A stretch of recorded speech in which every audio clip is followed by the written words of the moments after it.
કેન્દ્ર સરકારના કર્મચારીઓ માટે અને પેન્શનરો માટે હોળી ધૂળેટીના તહેવાર દરમિયાન મોંઘવારી ભથ્થા વધારાની જાહેરાતની આતુરતાથી રાહ જોઈ રહ્યા છે। નમસ્કાર, પ્રાઇમ ડેબ્યુમાં આપનું સ્વાગત છે।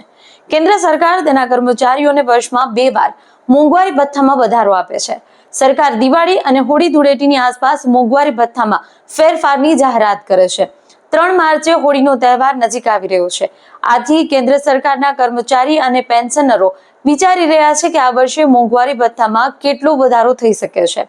ઓક્ટોબર 2025માં 3% વધારા પછી કેન્દ્ર સરકારના કર્મચારીઓ અને પેન્શનરોને જુલાઈ 2025થી અમલમાં આવતા 58% મોંઘવારી ભથ્થા મળે છે। જાન્યુઆરી 2026માં આગામી મોંઘવારી ભથ્થામાં સુધારાની અપેક્ષાઓ હજુ પણ છે। દરમિયાન લેબર બ્યુરોએ ડિસેમ્બર 2025 માટે ઔદ્યોગિક કામદારો માટે all India consumer price index 148.2 જાહેર કર્યો છે, જે પાછલા 12 મહિનાઓનો સરેરાશ 145.54% હતો। આ આંકડાઓના આધારે જાન્યુઆરી 2026 માટે સંભવિત મોંઘવારી ભથ્થામાં વધારો થવાનો અંદાજ છે। અંદાજ મુજબ કર્મચારીઓ માટે મોંઘવારી ભથ્થામાં 58%થી વધી 16% વધારો થવાની ધારણા છે।